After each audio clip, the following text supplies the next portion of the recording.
சொல்லிடுங்க. ஷாயிஸ்தா மேம் வராங்க.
Zoom meeting net cut हो जाएगा, रखो जी, बात करते हैं 8 बजे पर।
சத்தியமைங்க மாமா இந்த லைட் அப்ப இந்த லைட் போடுமா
Shall we begin, ma'am?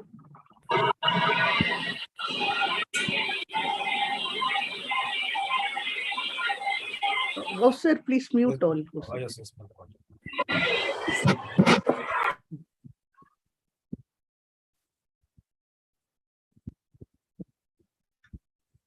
Good morning, Shravan sir.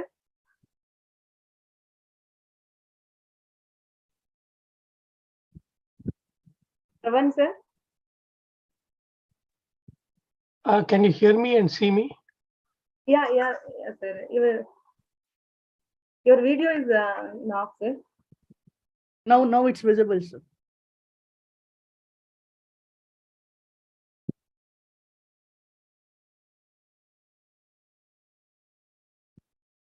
Thank you, sir, for accepting our invitation.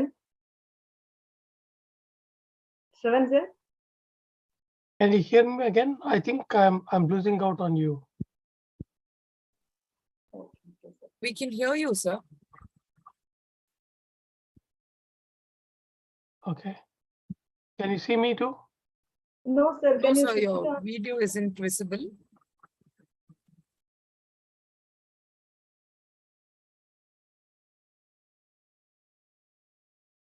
Oh, it's okay, sir. It's visible, sir. Yeah. So good morning, everyone. I hope I'm able to kind of see all of you. And Good morning, Yes. sir. Thank you for accepting our invitation, sir. not an issue at all. So I just thought I'll just Yeah, get to understand. Yes, on behalf of MIAS Institute of Information Technology, we welcome you, sir. Thank you. Sir, Yusuf Mohammed sir is also joined. Good Yusuf morning, sir, Yusuf. good evening. Hey, good evening. Good evening, Shravan. How are you? I'm doing good, Yusuf. Okay, thanks for your time, and we are all waiting to hear from you. So I'm just trying to kind of understand what our team's profile is in terms of whoever's attending here, how much experience they have on cybersecurity, so that I can suitably tailor this session to help them out. Like how many of us are beginners? How many of us know anything about cybersecurity? How many of us have actually worked on coding or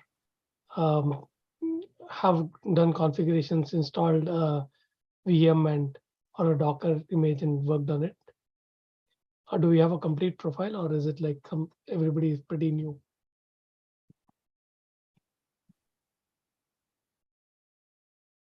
Dr. Revati, can you help me out here? Yes, sir. Participants, please chat in your chat box. For the sir's question, you can chat in the chat box, please. So I'm just kind of trying to get to if people have already worked on cybersecurity at all, or everybody new, or should I start at the lowest, the normal common denominator? New to this, sir. They're chatting in the chat box.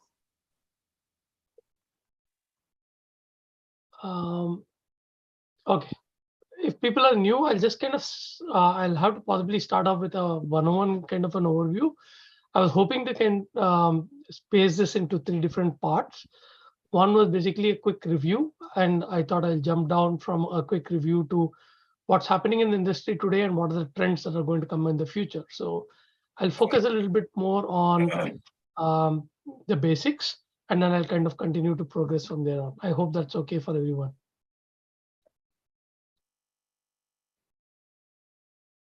Hello. Yes, sir. All are asking the basics, sir. From the basics, they're asking. Okay. And most of them are very new to cybersecurity, sir. Okay. So I hope you're able to see my screen. Host has disabled screen sharing. Okay.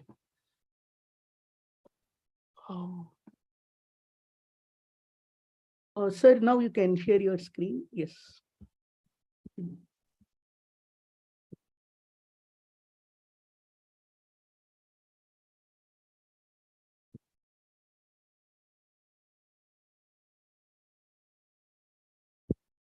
You are in mute, sir. No, I am able to speak. I do not know why it is not kind of showing up. So Now it's unmute, sir.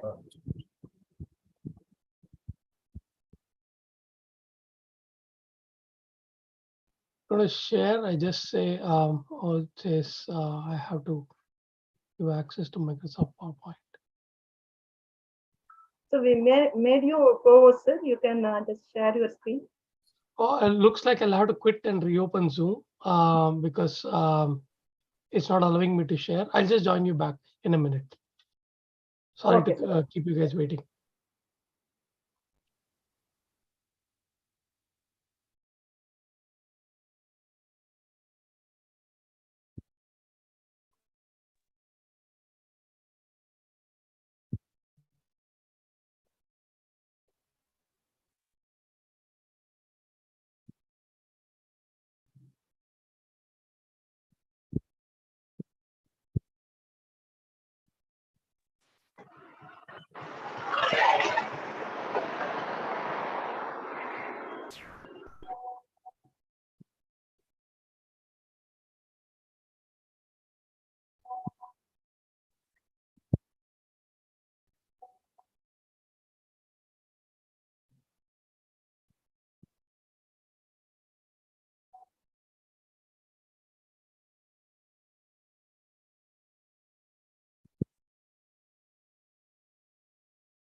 Sir, we have made you co-host. You can share your screen, Shravan, sir.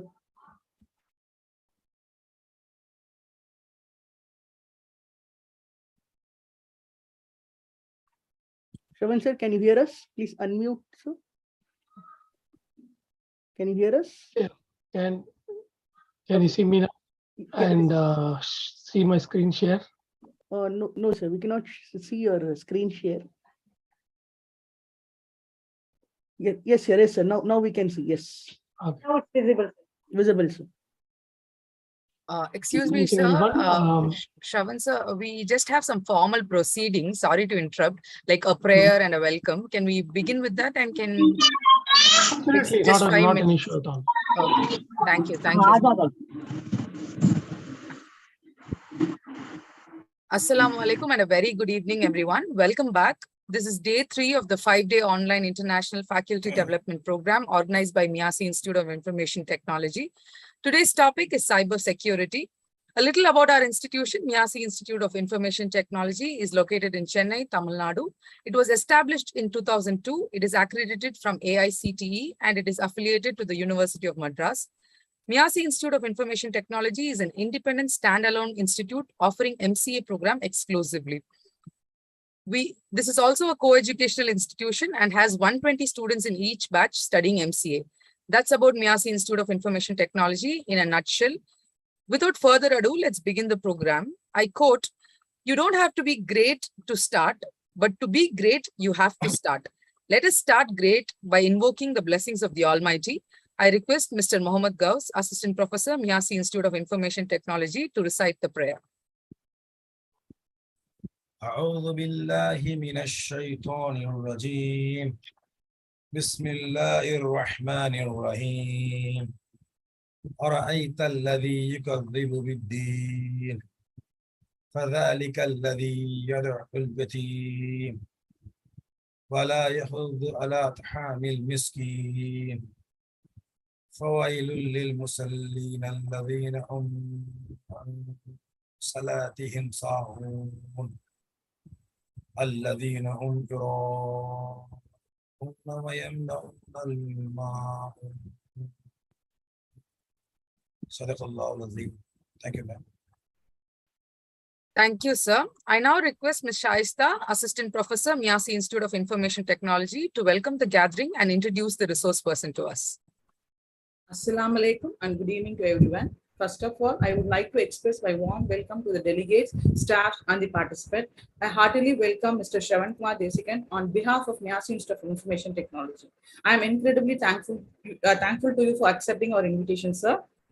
Mr.Sravan Desikan has received his BTech and MS research degrees from Indian Institute of Technology, Madras, India. Currently, he serves as a vice president and leads the e-commerce and architecture at the Expediagroup worldwide.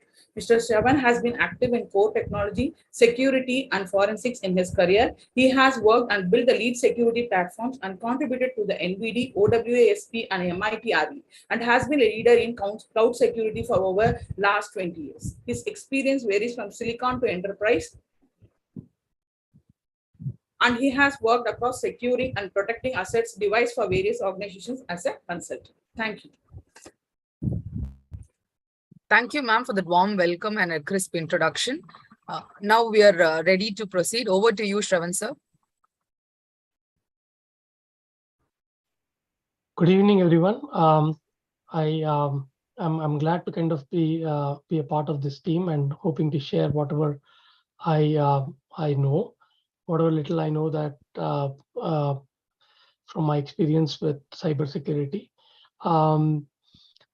I've been lucky enough to actually participate with a lot of teams before. I've also began small. I've started my coding practice in 1993 and have been working for the last 30 years, getting pouncing on whenever I get a chance to learn something new. I hope that spirit of willing to learn and inching our way forward will actually help each of us become better citizens and cyber citizens, and also be aware of how we can contribute meaningfully to this world and to this ever-changing world and ever-advancing world. And I hope this session will help each of us inch towards and move towards that goal of a better world tomorrow. So without much further ado, I wanted to thank Dr. Yusuf and Dr. Revati for having chosen me to kind of present this session to you. And I would hope this session will be more interactive. If you have any doubts, please ask questions on the chat. Without much further ado, I'm just going to kind of go down to what I had originally thought on or thought of for the cybersecurity trends. I was hoping to actually meet people who have actually worked on cybersecurity in their career and were trying to advance. At this point of time, I also understand that there are people who are joining in fresh. So here's how we'll kind of run through. We'll probably go through the very basics of what cybersecurity is. And I possibly ask questions to hopefully make it interactive. So the first question is, what is cybersecurity? And does anybody have a good idea of what it means for all of us?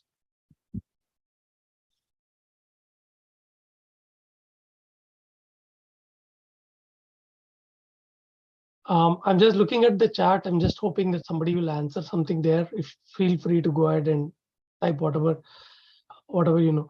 I also began very small, so it's always very easy for us to kind of learn from there on.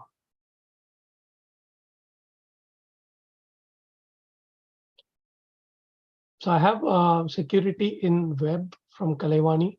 That's nice, and protecting the cyberspace from Salahuddin Nuruddin. And anybody else? Protecting data while transmission and securing the cyberspace against illegal usage and protecting data, securing the cloud data. This is pretty nice. I think we have a good idea of what we think we want. We all have data in the web, on your data center, at your home, or in the cloud, and we all want to protect it in some form or the other. It's not just the data, it's also the applications, the way you kind of access it. So imagine if you have an asset, if it's like cash laying in your home or virtually in the bank or on your phone, you still want to protect it in some form. Now, the cash can be accessed only through an application or a set of applications. And so long as you don't give away your cash, you should be safe in a position that is pretty safe for you. So how did cybersecurity kind of come into place? Like, what are the basics of cybersecurity? What formed the need for us to have cybersecurity? So while DARPA actually founded the internet early in its age, in about 1974, they realized that information need to be protected as we have network access for data pretty early in the day. So DARPA came up with frameworks, which we will get to see in a short while. But slowly and steadily, I think the network started building up, and by 1993 we started seeing internet in its nascent form, and by 2000 internet was all ready for financial transactions commonly across the globe. Now this actually meant that we needed to protect whatever was basically our money, and in some form ensure that businesses can transact across each other securely and safely. So then I actually went back and said, like, okay, here's everything is pretty nice and good. So what is it that people think of cybersecurity when they kind of go back? And so today, when I just opened up multiple sites just to kind of see what is cybersecurity 101 across universities, across organizations, I typically see 5 major buckets. One is basically there's some people talk about security fundamentals. People talk about administration, that is from the infrastructure perspective. People talk about networks, what happens when data kind of goes between, data is transferred between two entities. And people talk about security, which is in the form of how do you kind of watch what's happening and how do you kind of protect what's actually happening. So these were the basic outlay for any cybersecurity course that you kind of go down. There are quite a good number of ones. I will kind of give some of the links for you at the end as we go through the lecture. But predominantly, most of it comes from NIST and MITRE and OWASP. So these are the US government entities for ensuring that US is protected against malveillant operators. And this could mean both government entities of non-friendly nations to the US, as well as organizations that could kind of attack the US. But the nice thing about what NIST does is it's open source. So almost every other country, including India, the CERT team in India, the CERT team in Australia, in cyber security team in UK, all of them use NIST as the standard. So NIST provides you tools, NIST provides you mechanisms and frameworks, NIST provides you how you kind of manage each of these frameworks, and you will see all the processes of governance, compliance, administration, tools, security mechanisms all being provided by NIST in some form and open source tool sets in another form. So this is where we are going to kind of step back. I'm going to stop here because it's if anybody needs any questions or anything like that, I'll just kind of take it now. We have a lot to cover. I know it's a vast topic. So Dr. Revati, does anybody need anything? 1 second, sir. No, sir, you can continue, sir. There is no question in the chat. So there are two ways to look at it. What is it that you kind of certify yourself, and how do you kind of become a part of the cybersecurity industry? Or what are those bootstrapping items that you do to ensure that you understand security pretty well? So if I'm a teacher, if I'm a student, if I want to learn about security, what should I do? Versus if I want to apply to the industry, what should I do? So you will get to see basically different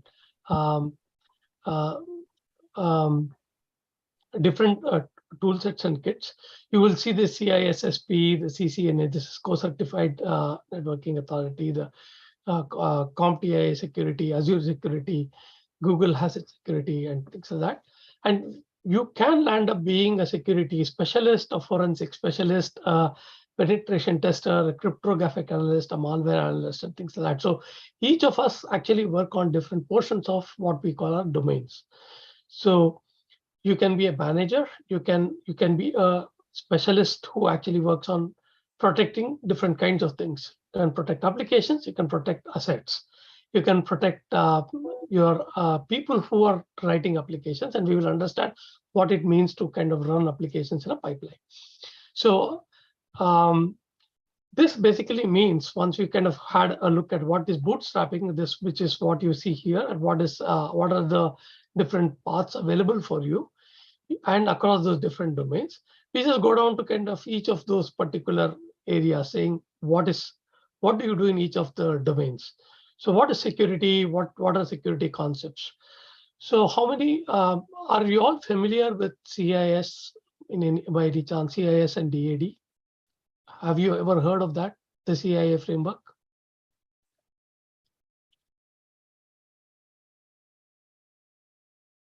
Confidentiality, everybody understands confidentiality, everybody understands integrity, and everybody understands availability.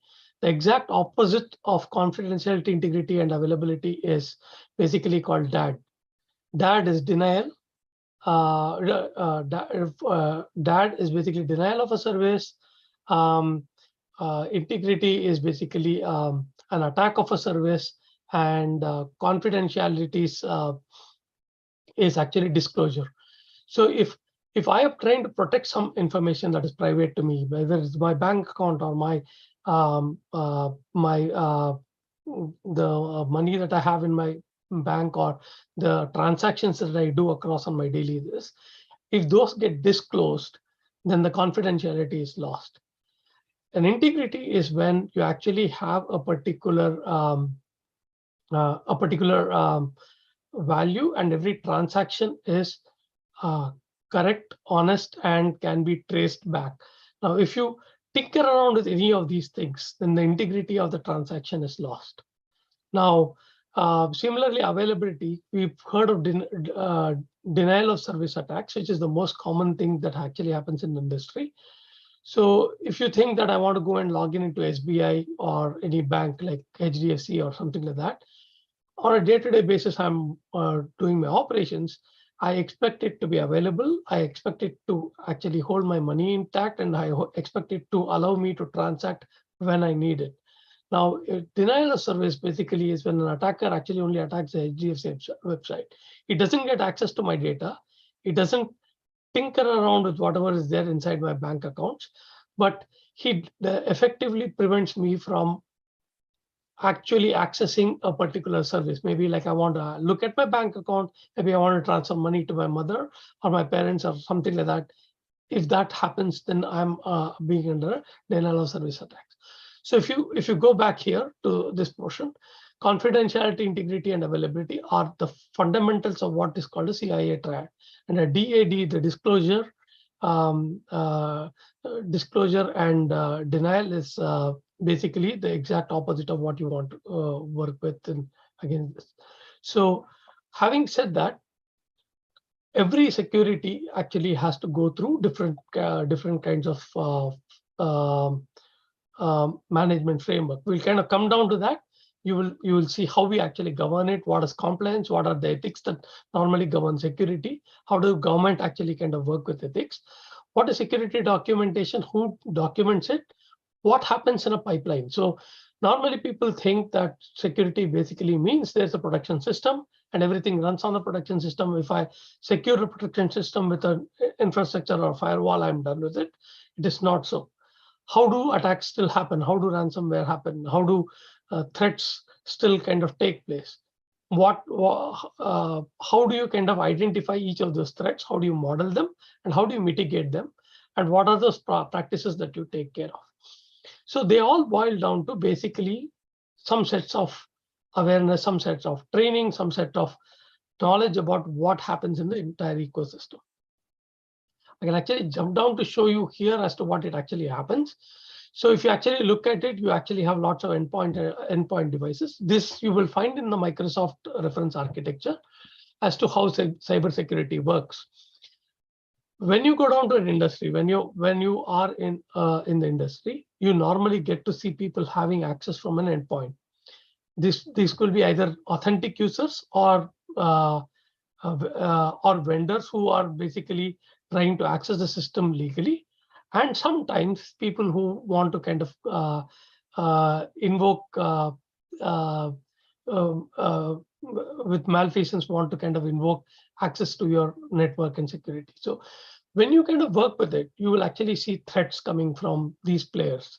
So how do you kind of prevent it? So that's basically what goes down to how do you kind of identify your assets, and how do you kind of ensure that data security is in place? We'll get to kind of details. I'll kind of run through these slides till we kind of come down to that core portion of assets and how do you want to kind of work with asset management. So assets are of different types. We are just getting to see that I have my home computers, I have my mobile devices. I could have IoT devices which are in the industry. We recently saw one of the largest factories actually being shut down, and they were not able to operate any single machine. They had to reset the entire factory and start it. Asset could happen in a hospital wherein the cleaning system, the operating theater, all of them could kind of go down because a hacker accessed them remotely and shut it down. Assets could be of different types. They can be your devices. They can be your software modules. They can be your access control device that you actually have. So the control plane and the data plane devices that you want to have. Each of these resources need to be provisioned. For example, if I actually have a server like hdfc.com, I have to go down to that server. That has to be provisioned in some place, either in a data center or in the cloud. So it has to be protected by somebody who is taking care of it. So it's either a secure service provider or I hope people are able to follow me, because I'm not seeing any questions at this point of time. Please raise a hand, or please raise a hand if you can't follow what I'm talking, or if I'm going fast. So you play around with your assets. So you want to ensure that your assets are protected throughout the life cycle of whatever you are actually handling. Then you actually go down to how do you kind of do this attack? How do you kind of protect your assets? So there are a bunch of architects who form a part of the security organization, who report under the CISO, who will say, I will do few things. If you write software, I will ensure that your software is landing up securely before it goes to deployment and production. I will ensure that you get only the verified honest components of software, which is what is called system component security. I'll ensure that you actually have the security mode, security models that will kind of help you. And I'll ensure that you actually have all the protection that you need in terms of system security, in terms of vulnerabilities that are identified. You actually see most of these vulnerabilities that Google and Microsoft and Apple and Facebook and Symantec and all produce and push it in the open source world. And they will ensure that these things are taken care and your software, whatever is being deployed, is protected. Now, that is only one portion of it. When you say you protect it, there are some fundamental mechanisms that as an engineer, I need to adhere to. What happens during, how do I protect it? How do I encrypt my data? How do I encrypt my data at rest and data in motion? I'll kind of talk to you about this thing slightly down. And how do I ensure that my site itself is physically protected? Now, if you look at a physical bank, there is a security guard, there is a safe. The safe is there and is usually like not accessible. It's got an iron gate and things like that. So there is a physical entity that actually protects basically your entry to the safe. Similarly, for a set of servers, we actually have firewalls. We actually have facilities that have site protection implementation across each of the services. So if the data center, you will see like network engineers who actually work across firewalls, and you will not be able to even know what servers are there behind those firewalls. It will just let you know what you need to do and what services you want to access, and those services are all that are provided to you. So coming down to this diagram, which is important to all of us, is basically talks about what you kind of do. So on the left, I talked about your endpoints. I come from my home. How do I kind of work across accessing a particular service on HDFC or on SBI and see that what I need to do? Two, HDFC itself actually deploys its software by some means onto a cloud, which could be AWS or Google or Azure or anybody in that place. Or it could even happen in their data centers. When they kind of do that in the data centers, they provide you basically what can come within. So what are those applications that HDFC can access within their site, within their network, and what is available to the rest of the world. So once those controls are in place, you basically secure things saying that this is here is a firewall. I hope all of you know what a firewall is. It's a pretty basic it's pretty basic protection mechanism, just like a physical wall that you have in a fort.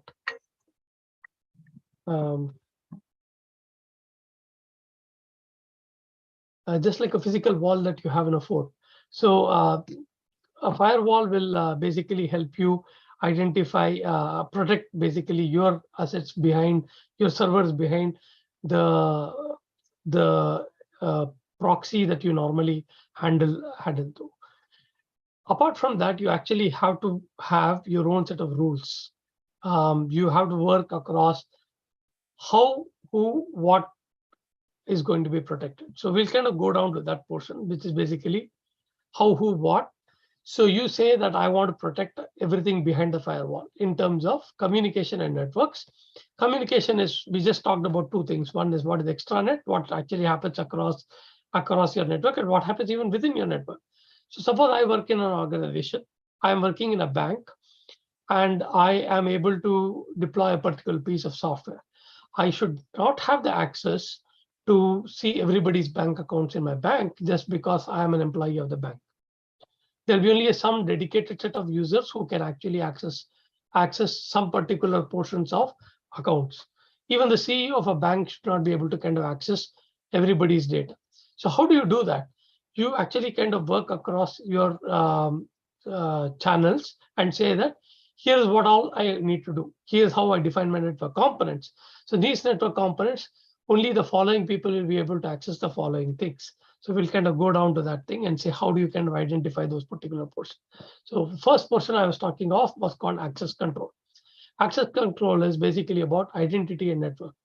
You will get to see a lot of these things. If you are in a college or a university environment, you will be getting a Windows ID or an email. You log in into your Google ID or your college ID through a user ID and a password, and you basically are logged in into your basic network system.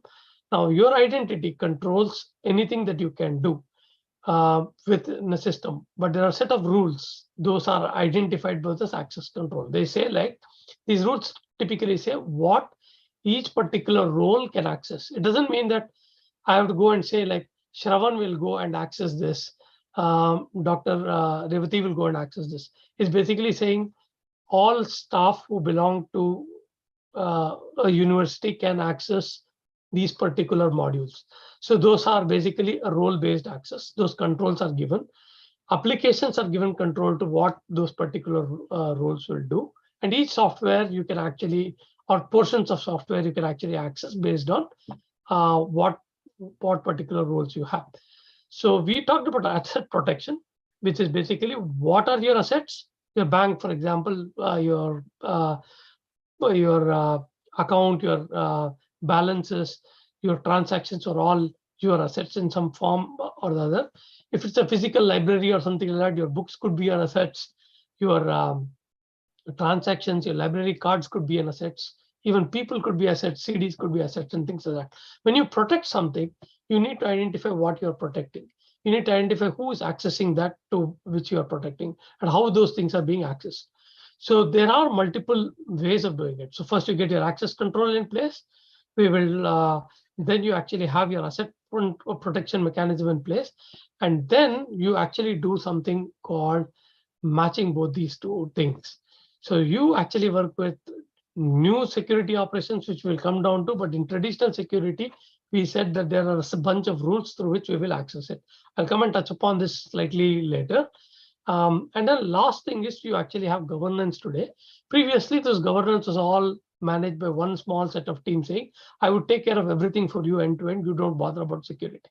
It was possible. It was very nice in the earlier world, but it is not so easy today. We'll come to see why it is not easy today. First thing is identity. We'll kind of go back to this portion where we'll talk about identity. So identity basically talks about physical access and control. Now, say I was an employee of Cognizant or Expedia. I must not, I could only enter a physical office of Cognizant or Expedia if I have a badge. Now, if I don't have a badge, if I don't have a login, I must not be able to enter a particular organization. It's the same with software. It's same with applications in software. So even for you to do the first application that validates you, whether you log in into Google or whether you log in into Apple or Microsoft or your Outlook ID, is basically the access control.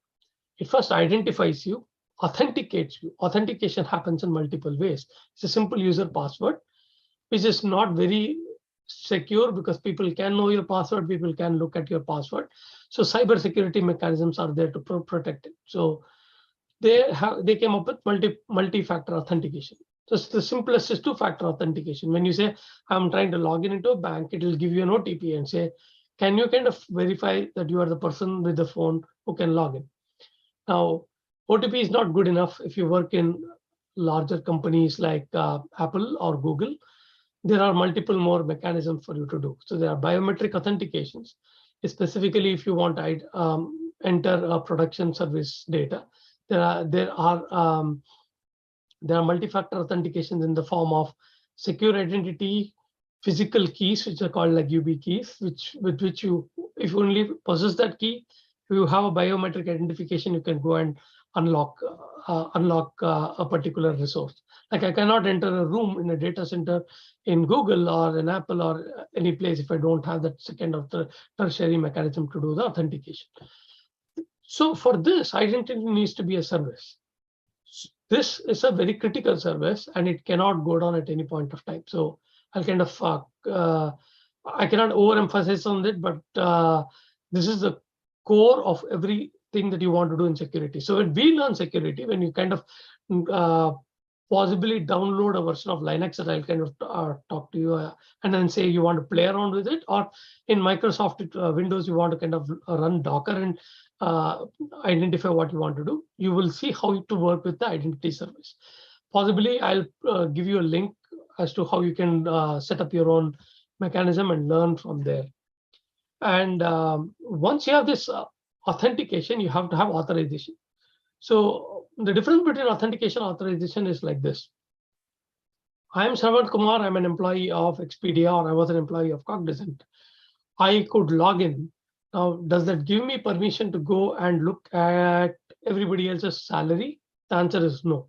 I'm not in HR. I'm not in finance. I should not be able to look at anybody else's salary except mine. So how do I do that?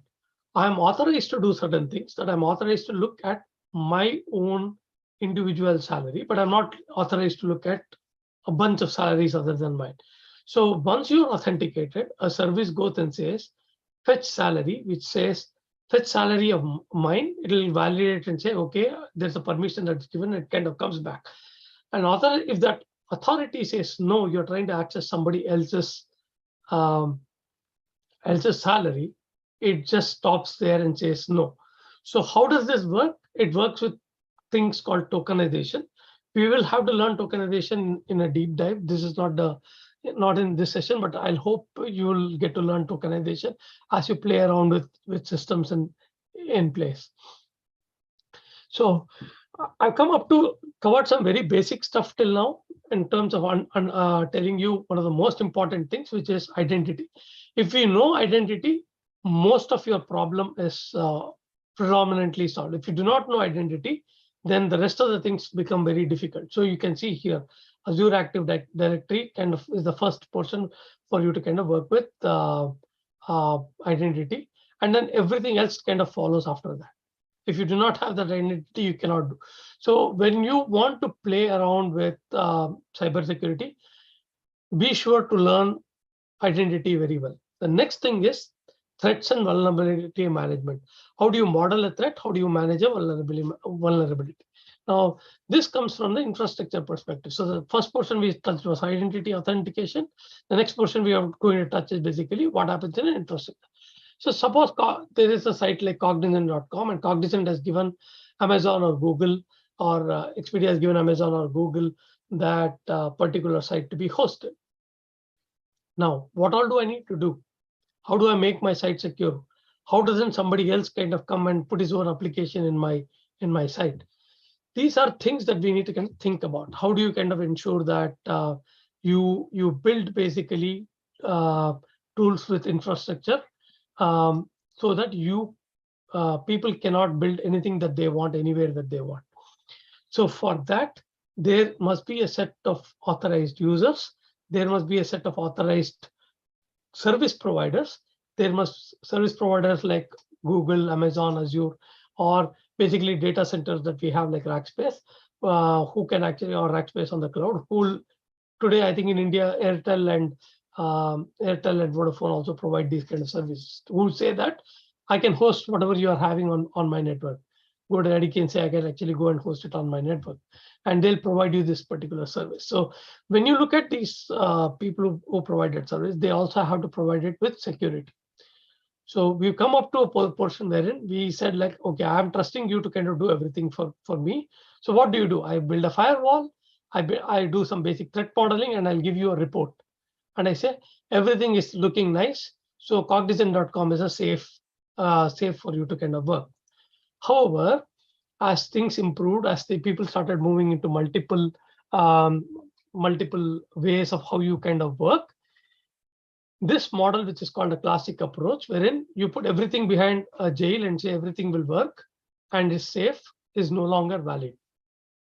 Why is it no longer valid? Because Cognizant as a digital company, or Expedia as a digital company, could have one portion of the company with data which is in a data center, a lot of those portions out on cloud, other portions actually working on third-party networks, right? Cognizant could be actually opening up a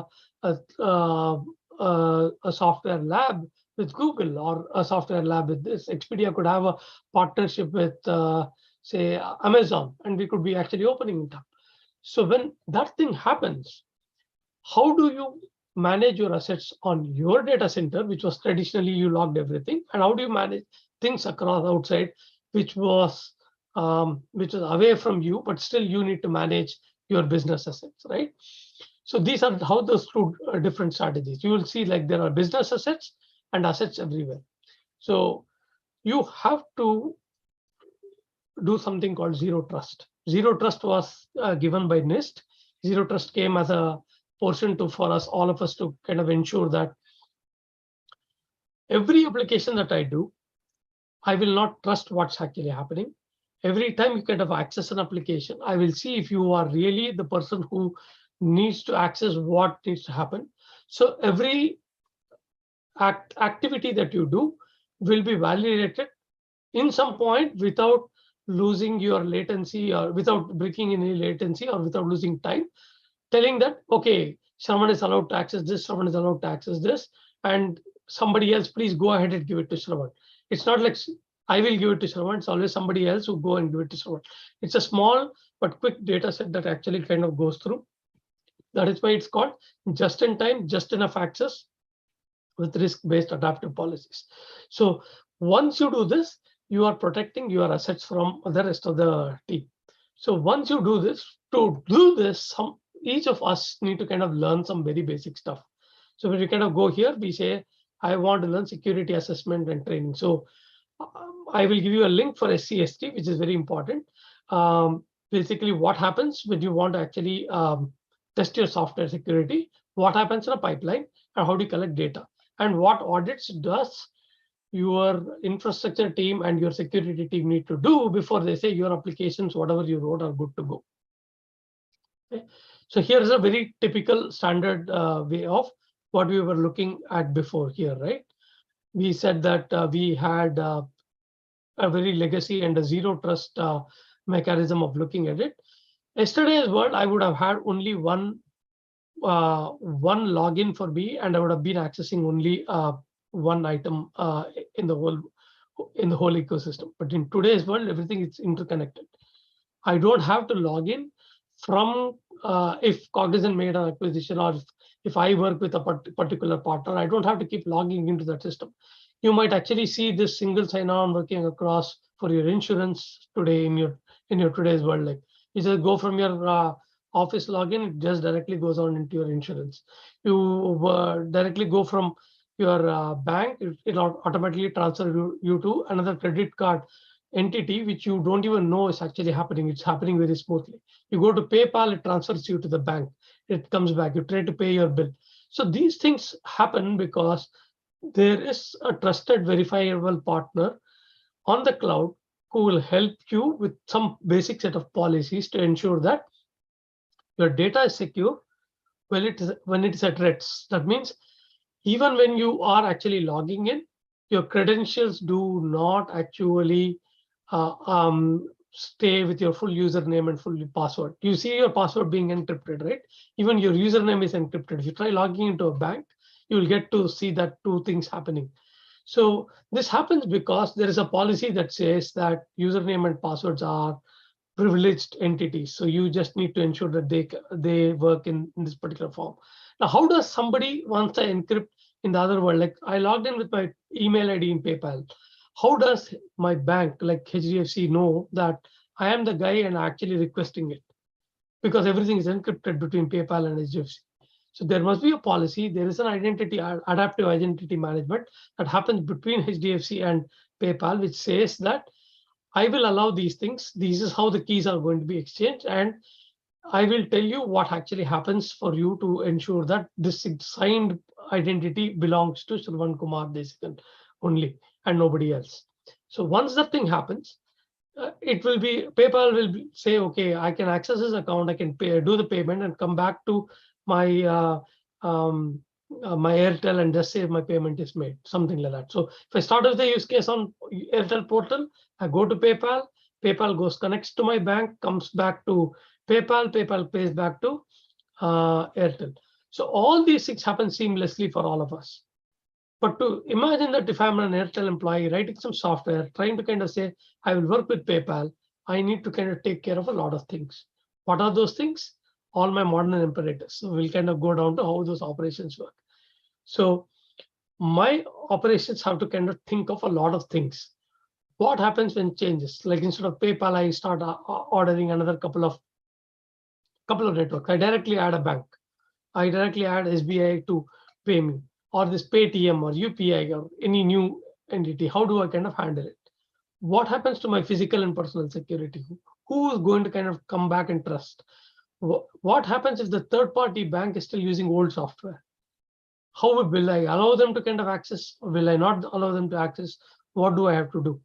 How do I tell them that these are the patches that you need to do before you can access my system? Because even though your system may be old, I cannot allow you that vulnerability to get transferred to my system. And if the government comes after me saying that you are the guy who actually lost somebody's money, how do you prove saying that either this thing happened or this thing did not happen through logging and monitoring and then incident response and investigation? So these three things will actually tell you how you are kind of doing that. And then you actually work with disaster recovery. So there are times that banks have gone down. It's not like no bank has been attacked and things like that. So do I retrieve accounts? Do I ensure that those money has not gotten transferred and things like that? So how do I kind of go there and complete that? So in the newer world, a lot of things have changed because there is multiple identities, multiple mechanisms. So NIST has come up with a CMMC, which is basically a framework for everybody to follow. So if you're a government contractor for, say, if you want to contract a defense project for the Department of Defense in the US, or you want to work on any federal government project, or if you want to work with a guy with somebody like Apple, the first thing that they will ask is, can you tell me what is your maturity? Can you tell me what you think is going to be your level of operations? Are you just like doing very basic monitoring or not, or are you kind of coming back? So you will just see this old model, which is 0, 1, 2, 3, which corresponds to this model of classic approach, wherein the firewall was the one that was protecting you like a big gate. But in today's world, that doesn't work. You really need to know what you need to kind of work with in level 4 and level 5, which is implementing zero trust correctly. So please be aware that you will have to learn identity very well. You'll have to learn threat modeling to a reasonable extent, and you'll have to learn what is zero trust and how to play around with zero trust. Now, I'll quickly jump to NIST cybersecurity framework because we have only about 10 minutes time. I'll try to cover as much as I can, but I want you to go down to NIST on YouTube. This is NIST channel on YouTube. I'll probably, this is the place wherein you get a lot of information. Read the initial videos. It'll talk to you about what cybersecurity and what the framework is. They are the team with whom we worked before. Yusuf and I have worked before, and they contribute to something called a National Vulnerability Database. So till 1995, if you actually look, banks were having their own internal networks. They were in this bank jail. Like if any one of you have gone and booked tickets in the classic Indian railways, you would have seen basically Indian railways on their own networks. This was not exposed to the rest of the world till IRCTC came and you started putting onto the web. So in those days, defense was very different. But today, because you are exposing everything to the world, things like MITRE and OWASP started coming up. What does OWASP say?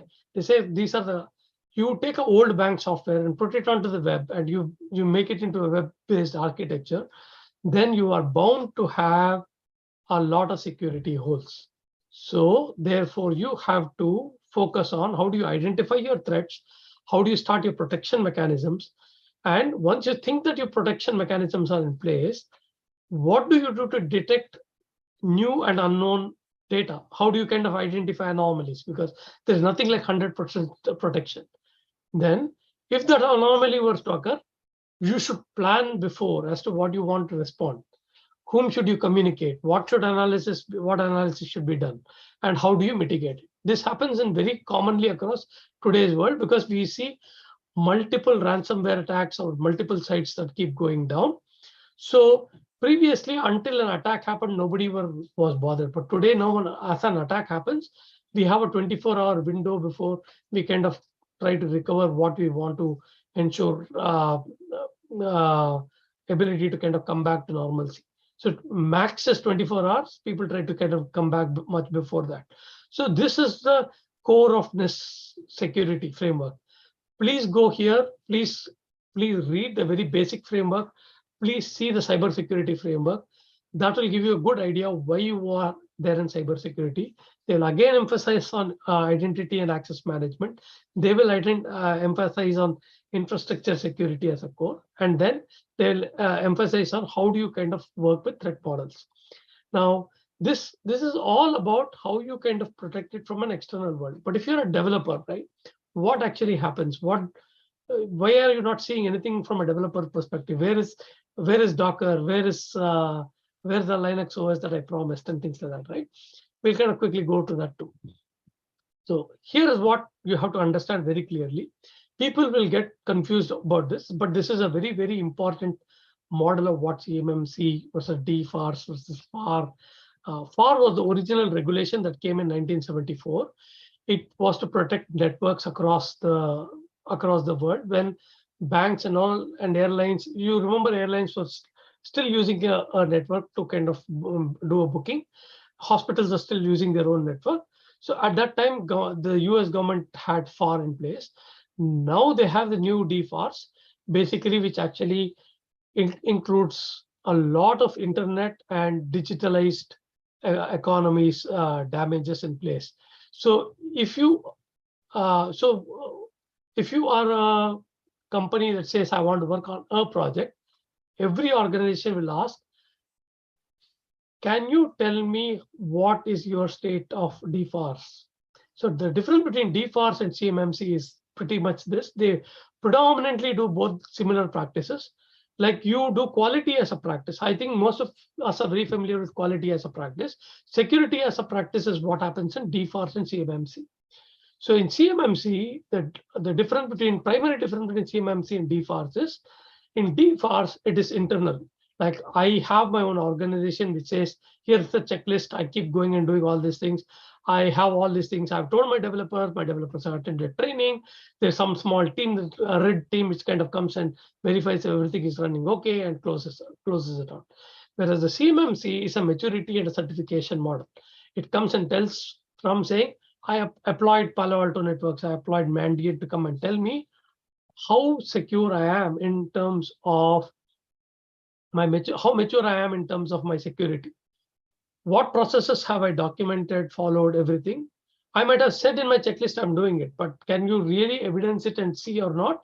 Like a CMMI audit is what CMMC does.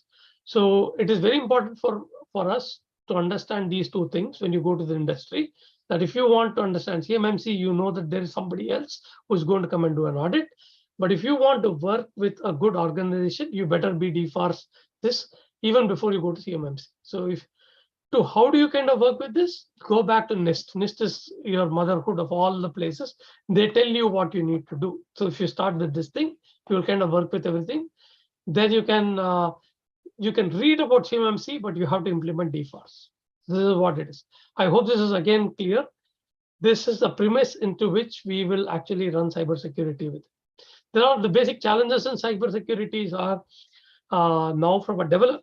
So we've talked about somebody kind of coming and protecting our infrastructure, somebody kind of coming and saying, here's a user, right?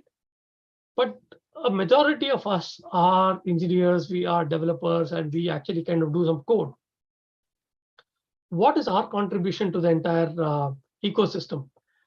Who takes care of the user in such a way that they build code right with all the right processes in place?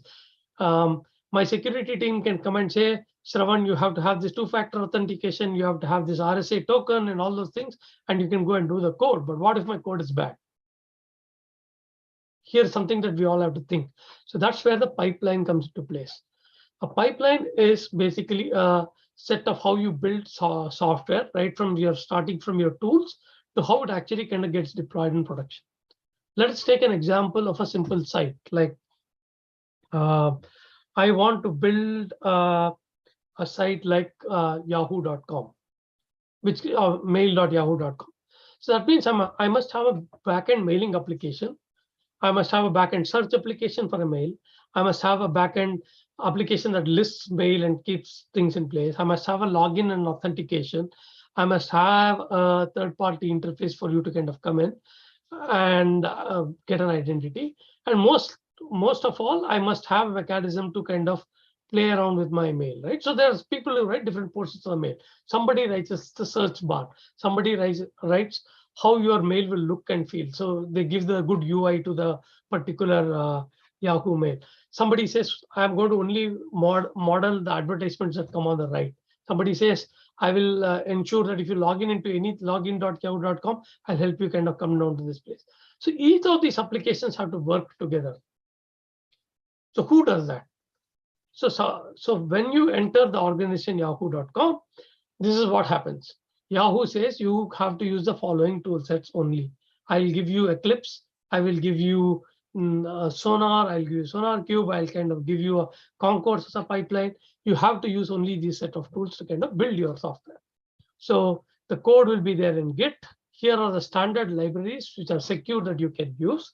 Here is how you will kind of build the tools. After you say I've written the code, there is a Jenkins pipeline that helps you build a particular software. So you can see a test version of yahoo.com through a Jenkins pipeline. So to do that, everybody has to do their own tests, right? The guy who is building the advertisement on the right will not wait for the entire Yahoo site to kind of come up. He will use the old Yahoo site, but his site he will kind of go ahead and build. So how do build tools and build environment help you there? So you must have a very good understanding of what Git does, how you code, how you do this build of the CI. I'm quite sure some of you know Git, but for those of you who don't know Git, Git is a source code repository system with some additional features. It helps you branch. It says like if Shravan and say Yusuf and Dr. Revati, each of them have to develop a particular feature, they develop on their own branch. And when they kind of want to develop and push their features to production, they check in and ensure that it goes down to a particular branch called release. So Git has some process. You will want to kind of work with that. And then once this build happens, it kind of goes through storage and kind of gets deployed. So Yahoo takes it to somebody like Rackspace or Amazon and says, why don't we deploy it? Yahoo normally takes it to Verizon, Verizon at the data center, and Yahoo gets it deployed there. And you get to see as a consumer at yahoo.com. Now, if you look at this pipeline, every place that you kind of work with has a problem with security. First, I used a library. I say like I used a math library, like which said side hedge, cos hedge, and everything like that, right? Akash, you raise your hand, Akash. What is it? I'm not able to see the chat. Okay, so Akash, I'll come down to the questions slightly later. I think we are almost up to time. So I want to kind of say that we actually work here with each of those entities and go through. So this is a very important thing from a developer perspective. You learn to code, you learn to Git, you learn to build this. So when you do this, you see this nice thing called containers. Here is where you need to understand your threats, and you need to kind of write code that will take care of all your threats. So threat modeling comes down here.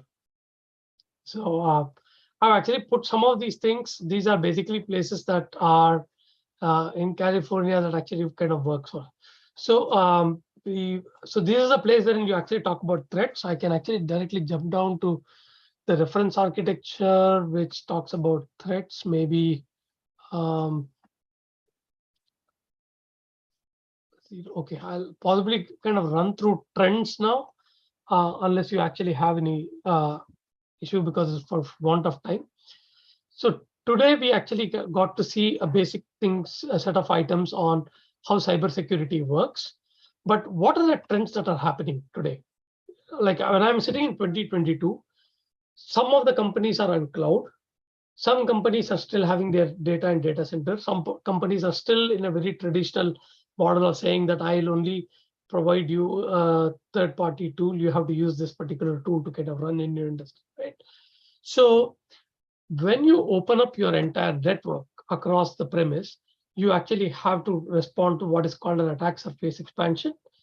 You have to know that in today's world, hackers know identity is the easiest way to get through. So there are multiple ways of doing. You've seen phishing, you've seen vishing. Vishing is voice phishing, and SMSing, which they send you an SMS or a text and then start working and spoofing a particular site, they try to kind of attack your identity there. They just try to kind of ensure that you start working with it. A newer form of things are actually having access to the digital chain supply chain integrity. Now, what does this mean? Now, assume that you are a security tester or a tester for a particular software in the industry, working for a vendor. Okay. Now, the vendor has all common IDs. Now, you have left actually the organization which you are working for a vendor. So you belong to an organization called Test of Bank is the name of whatever your organization is. Now you left Test of Bank, but you still know the user ID and password because it's common across all those particular all the testers across your organization.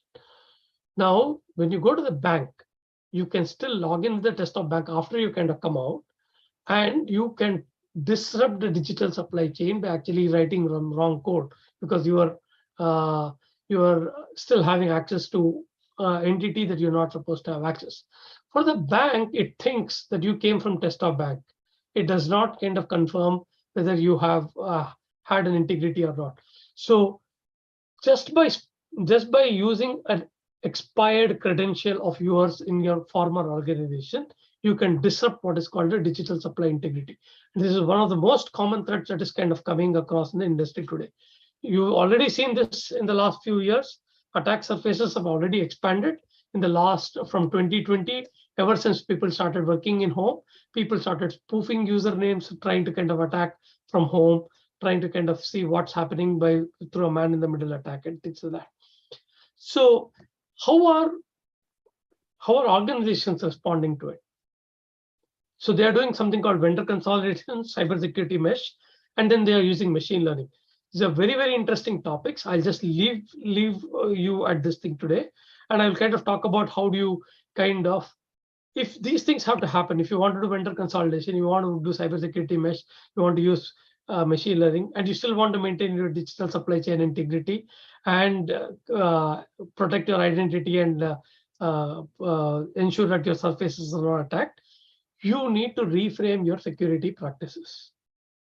So there are some processes that in your industry, your CISO no longer becomes an ordinary person who is just a VP of a small team that is there. He belongs now to the board. He now has to work with every individual domain owner who actually needs to kind of take part. Sorry. Hello? Sir, sir, one of the participants posted the question in the chat box, sir. Shall I read it out, sir? Yeah, go ahead. Dear sir, I am Sudhanshu Shekhar Tripati. I'm reading Tripathi, and it's a cyber attack fraud detection using machine learning algorithm. I'll possibly come down to that very quickly. Okay. So when you respond to threat, you actually have basically digital systems. You actually have to work across them. I hope you understand how this thing works. You worked with MITRE attacks, Sudhanshu Shekhar. If you've worked with that, I will possibly help you out. You can actually contact me even offline after this. I will talk about these threats in very quickly in terms of what kind of threats are there. So you have to work with attack surface. I just talked to you about attack surface. I talked to you about. I will send this out to you, data out to you, and how do you kind of work with digital supply chain? So when you actually work with technology, you need to be very clear about what you want to do. You want to ensure that you actually work with a zero trust network access. You work with your cloud security gateway. You work with extended detection and response, and you work with managed governance unified office. So this is why instead of having 4 different vendor providers and going struggling across, people are consolidating. There are problems with that. And now there's something called a cyber security mesh that all of us need to be aware of, which basically means that nothing is in one single place. Everything is zero trust across everything else. We will kind of come across to what this thing means, but you can always Google cyber security mesh, and I can actually send you some more ideas about how this perimeters are set up and how this data is. Now, this is the place where I think Sudhanshu wants to have a question. If you're doing fraud detection, right? So initially, basically, you had rule sets and worked on rule sets for fraud for identifying algorithms. Now, machine learning algorithms are different kinds of types of algorithms, right? The first ones are supervised machine learning. So first, you actually start with rule sets. You model your machine learning rule sets with supervised learning, saying that here are potential attacks that actually happened before, and here's how I want to kind of how I want to identify it with supervised learning. So once you are able to mimic that quantitative judgment, once you're able to mimic what an actual user, what an actual cybersecurity expert came and identified, can you replicate it and show a similar looking threat for the rest of the things? So that is what your machine learning algorithm implementation would initially look like. Now, the second, so this is called supervised learning. There are multiple mechanisms for supervised learning. I can possibly send this thing out to you, Sudhanshu, after the lecture. The second portion is called unsupervised learning. You have basically GANs, you have CNNs, convolutional neural networks that basically make sense of decisions that you took, not just basically the rules that you kind of ran or the natural languages that came, but it forms independently a set of decisions. These decisions are dynamically generated. For example, suppose I did not know that a set of IPs are contributing to an attack. So all these IPs came from Russia, right? I did not put in a rule set about IP.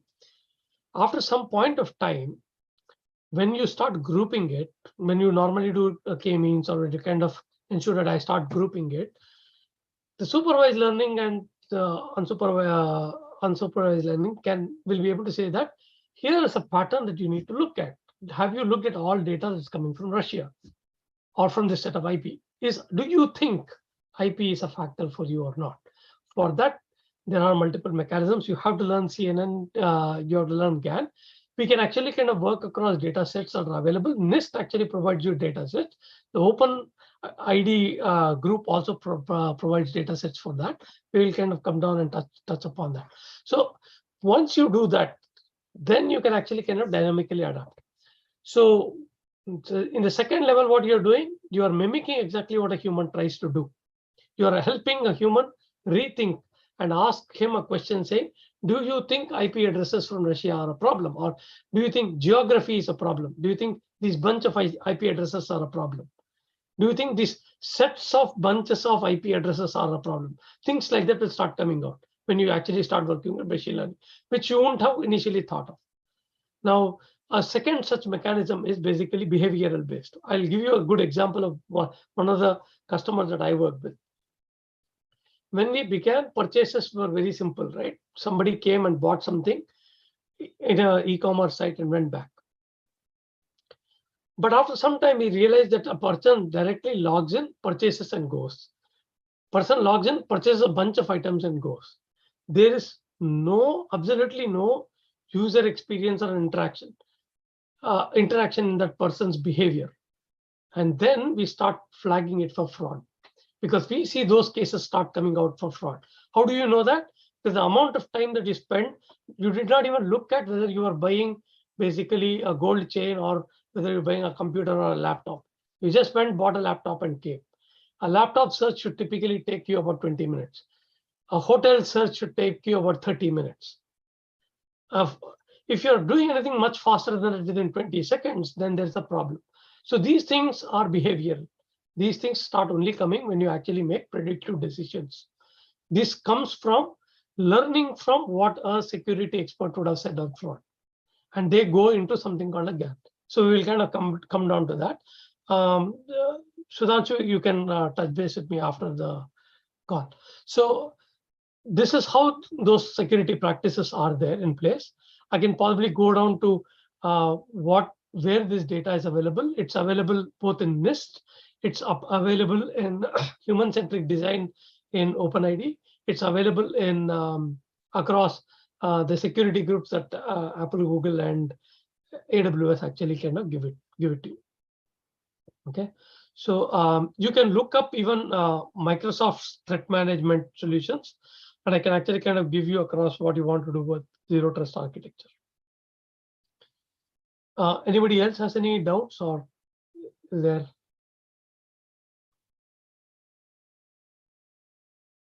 Sir, one of the participants posted a question, sir, in the chat box. That's what.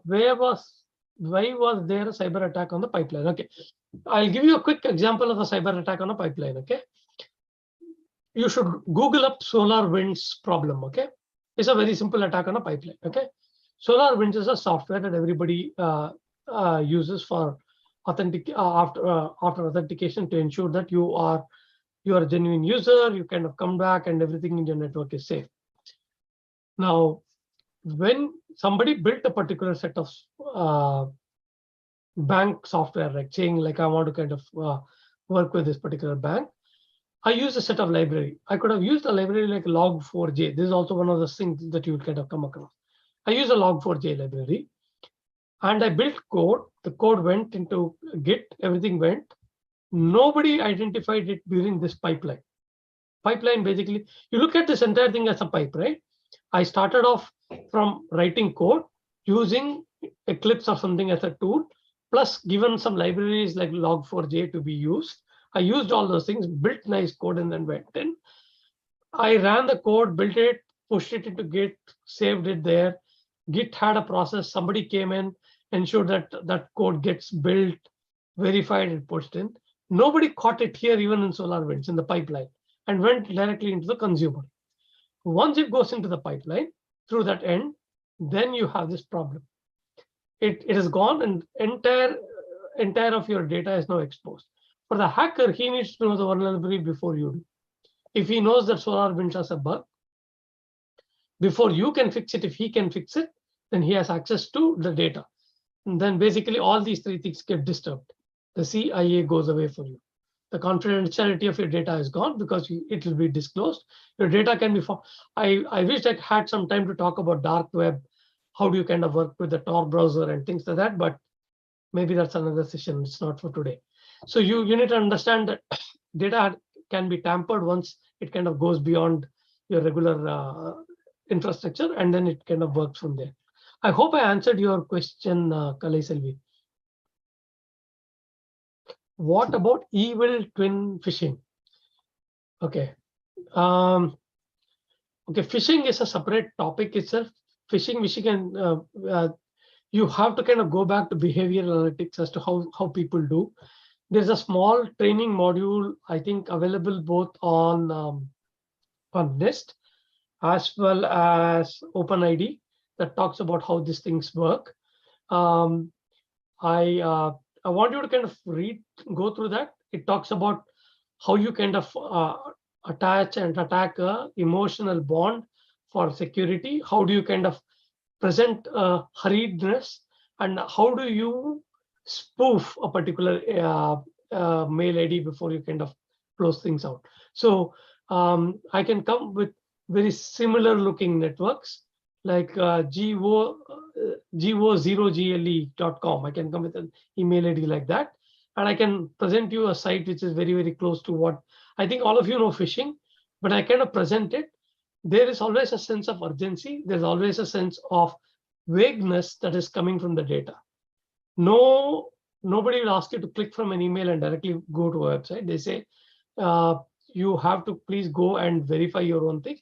Go to the website, you log in on your own and come back, not from a link from that is there in the mail. Third, the mail ID and the trace of a mail ID is usually authentic. If you've ever gone to Google and seen your Gmail or gone to Outlook and seen your mail, I do not know how many of you have gone to going and see view original, or Google actually presents a small ID saying that it's authenticated, verified email, right? That verification is a formal process for you. So if you want to avoid evil twin phishing, basically you want to ensure that you identify if those ID and the mail IDs are verified. So these are how you kind of work across different items. Anybody else has any questions? That's about all. One more question in the chat box, sir. Explain about DevSecOps. Okay, so I want you to kind of think of DevOps. If you know DevOps, there's an infinity model. I want you to go back and Google it. Maybe let me see if I can Google it for you. I can just see if DevOps infinity loop. I hope you're able to see this. I hope you're able to see my browser. No, sir. No, sir. Okay, so let me kind of add a.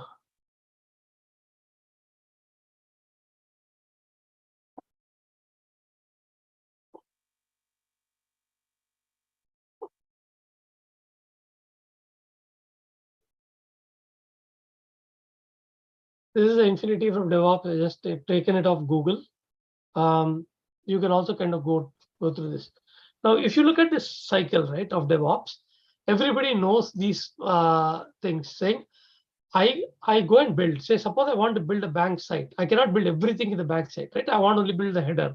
Then I want to build the login ID, or I just want to start off with only the login ID, user ID, and password and authenticate.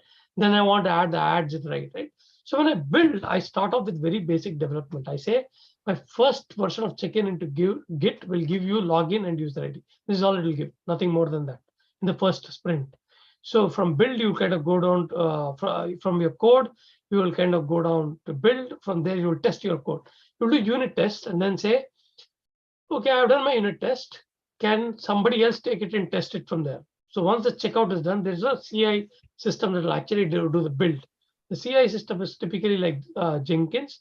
It goes through Jenkins pipeline. It builds and sees there are no errors, no issues. You can actually kind of push this across to deployment. The deployment can happen on a staging, which is basically a user access environment, and then it goes to operations and says it is ready to deploy. Then operations deploys it, monitors it, and says everything is okay. So this is how it kind of happens. This is the infinity loop of development. But at every stage, you see, right? If I had used log4j here in code, or if I had said I'm going to output some statements in my logging and monitoring, like I will output what is your logging user ID and your password and save it into a log, I have a problem. That thing should not go into test. It should fail at test. I can code it, I can build it, but at test it should say Shravan has written a code wherein his user ID and password are getting logged in the logs. So please do not pass this. So that's a test at that log. Security DevSecOps basically means what stage do you do at all these things? How does it happen? Sonar and SonarQube actually kind of go and tell you, look at your code. They have broken the following rules. This is not supposed to be seen. This is being seen. The password is a protected identity. It's entity. It's being shown left, right, and center. This is not what we want to do and things like that. So DevSecOps is basically getting that portion of sec portion into DevOps.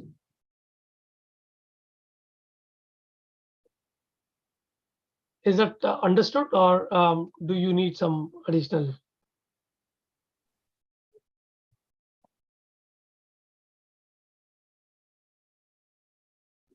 So this is basically, again, I've taken it from the web. You can also see this. This is what DevSecOps is. One more question is there, sir. I will need to sign off. I have a hard stop in another 5 minutes. What is it? What is the best way to protect? Okay, so this is a tough question. There's a lot of things that you have learned today. 3 things that I will kind of want you to do again. Go back to NIST. Do the first basic exercise on NIST. I'll possibly send the links to Dr. Revati, and she can distribute it to the participants. Okay. This is a group that you want to kind of touch, which is called the OpenID group, the open group. This actually talks about all security problems. You want to kind of go ahead and deploy using the tools that NIST posts. Some of you would have been familiar with Wireshark. I do not know if you've kind of experienced with Wireshark, if you've used Snyk, so many other tools. If you've used all of these, then you will know that.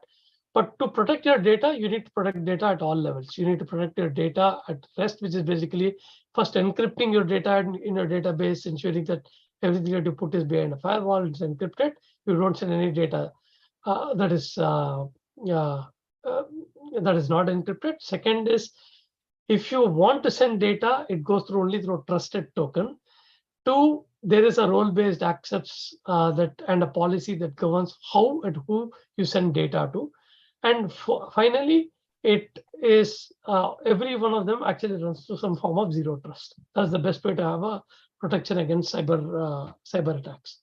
So at all levels, you'll have to work, and that is why you have to follow the 5 levels of NIST. You want to ensure that you follow the 5 levels of NIST, and you go through the maturity practices. You want to be at level 5. You want to use all the basic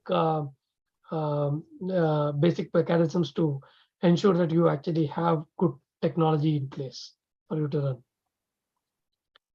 So you can see this, right? You have tools on the left. You have data protection access mechanisms. You have data DRMs are basically like rights management and zero trust network access. On the network, you kind of protect everything. You protect your identity, you protect your web, you protect your trust authority, and you protect all your apps that kind of access this. So that's a complete way to protect it allowed.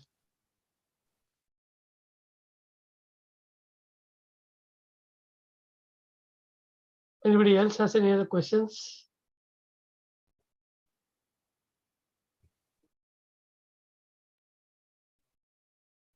Hello. Participants, do you have any questions? I'm going to stop my share, and I'm just going to come back just to see if everybody is there. If anybody has questions, please reach out to me.